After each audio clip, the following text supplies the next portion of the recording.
Кворум со Бојана Димитриевска. Понеделник од 11 до 12 часот на Радио Слободна Македонија. Господина Величковски, Љупчо Јоргиевски, Стојанче Ангелов и Овеќе Кеновски, Павле Трајанов, според последните информации кои се појавија во јавноста, нема да одат во коалиција со Социјалдемократскиот сојуз на Македонија и ќе настапат здружено како трет блок на предстојните избори. Исто така во јавноста се споменува дека новој блок ќе му се придружи и партијата на Љубе Бошковски, Обединети за Македонија. Дали вие сте размислувале за опцијата коалиција на поголема предизборна коалиција на помалите партии кои ќе се надпреваруваат со двата големи блока? Одлично прашање. Мислам дека сите овие теми и дилеми ќе бидат расчистени во следните недела-две.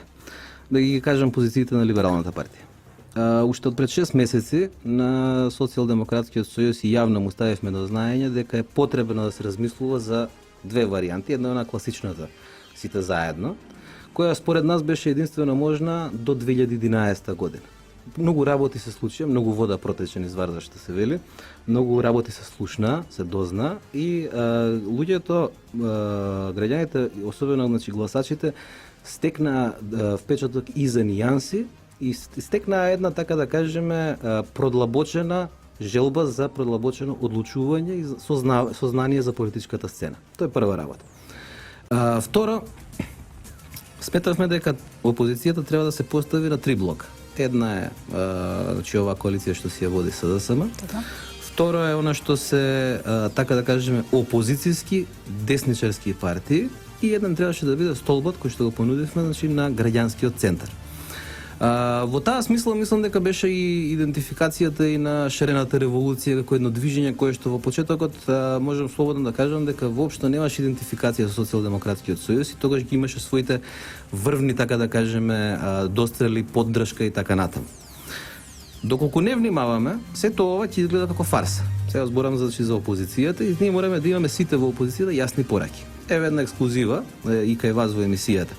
Да речеме, според Либералната партија, тоа треба да биде договор, точка на договор, меѓу сите опозицијски партии, дека после изборите нема коалицирање со Груевски. Уште еднаш ќе го кажам. После изборите нема коалицирање со Груевски. Ќе ме прашате зошто. Дали овие избори имаат за цел да решат нешто, да извадат чист политички резултат или не? Да се надеваме дека имаат. Ако имаат, ќе се согласи и Социјалдемократскиот сојуз, и десничарските партии, и центристичките партии и слично. За да можеме после тоа да не одиме на пржино 4, 5, пржино 8 и така натаму, за да не ја продлабочуваме кризата. Ако на таа точка се најдеме сите и се согласиме, тогаш за Либералната партија таа е чиста. Тогаш можеме да зборуваме за каков тип на победа и за кои принципи после треба да разговараме. За да бидеме фер кон гласачите. Значи, јас тоа сум го кажал фактор, да речеме фактор 100. Ако ние имаме 100.000, или фактор 10, ако сакате, имаме 10.000, како сакате. Кога ќе одат во коалиција со друга партија, факторот 10 може да стане фактор 8, може да стане фактор 12. Односно, зависно од искуствата на гласачите со некој од коалиционите партнери, тоа може да даде добар резултат, може да даде и полош резултат од очекуваното. Знаеме многу спојувања кои што се случиле, во кои 1:1 дали 1,58. Тоа е во рамките на политичката математика. Но политичката математика мора да биде заснована на принцип.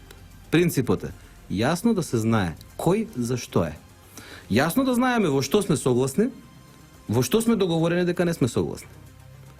Тие точки натаму овозможуваат да ние ги адресираме своите гласачи или да ги адресираме воопшто граѓаните, така што ќе знаат зад кого, зашто и на колку време застануваат. Значи, може, пример, ќе збораме сега за даночна политика.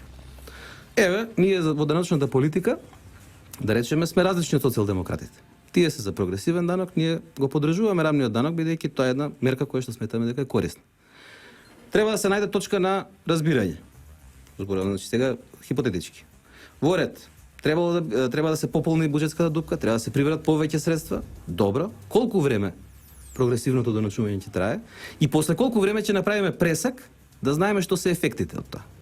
Какво е влијанието врз граѓаните, какво е влијанието врз бизнисот, како се трошат прибраните средства, бидејќи е некогаш и прашање на приоритет, не само на прибирање на средства.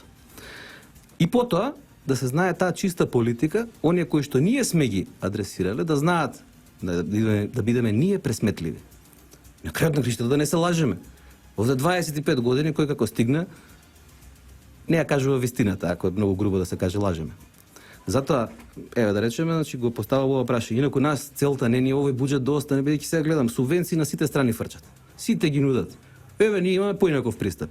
Ние сме да го ограничиме субвенционирањето. Сме стигнале до одреден степен и сметаме дека буџетот натаму не треба да се шири. Нашата цел е после еден мандат на влада во која ќе учествува Либералната партија, буџетот да се врати на 2,9 милиарди. Зошто? Повеќе пари во собранието. Во буџетот. Низ собранието. Да ги враќаме мерките така што ќе се овозможи да субвенциите додат по произведена количина, а не само по површина, во земјоделството. Исто така, да внимаваме каде ги трошиме средствата, да речеме, не знам, јавен превоз, ќе бил еден вика 4 дена бесплатен, други вика 7 дена бесплатен. Извинете, ние сметаме дека нема зошто Гевгелија или Охрид да го субвенционира јавниот превоз во Скопје. Ова е се дел од вашата предизборна програма? Да, и таа е достапна година дена на нашиот вебсайт. И затоа сите оние забелешки кои ќе ги чујам, немате програма, само велам ЛПУРГМК. Видете натаму. Значи, поентата е да се вратам назад на коалицирањето, да не го избегнам вашето прашање. Се извинувам, малку сум поекстензивен. Не е работата само ние да си седнеме математика, да си направиме и некој од нас да се вработи како пратеник. Дојде политиката, функцијата, пратеник, функцијата, не знам, министер и така натаму. То се функции, тоа не се вработување. Луѓето барат одговорни политичари кои што ќе земат и одговорност.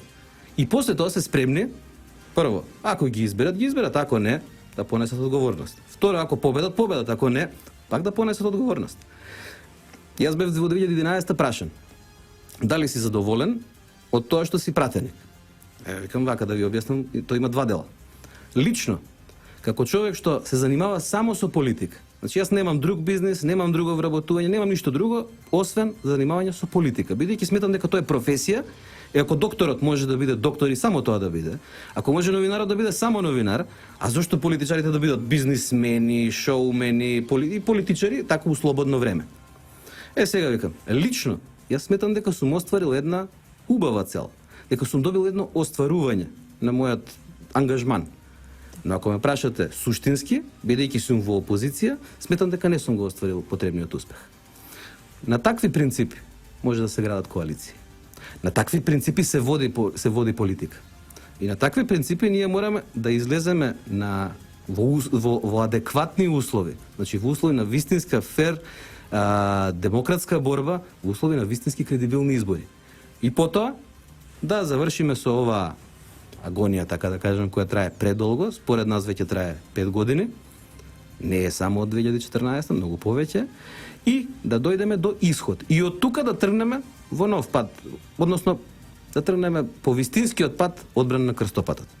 Премногу битни прашања има во регионот, во светот, на континентот. Да не забораваме дека Македонија е само дел од еден цел мозаик во светот, во меѓународната заедница.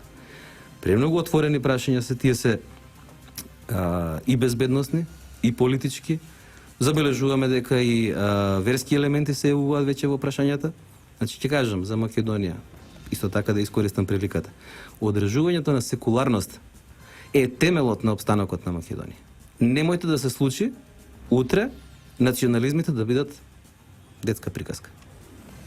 Така, само уште едно кратко прашање, дали ви добивте покана да бидете дел од третиот блок, па ќе направиме уште една пауза. Не, немаме добиено покана од ниту една политичка партија да бидеме дел од било каков блок. Тоа се однесува, значи, и на левичарската, и на десничарската, на било кој. Кворум со Бојана Димитриевска. Понеделник од 11 до 12 часот на Радио Слободна Македонија.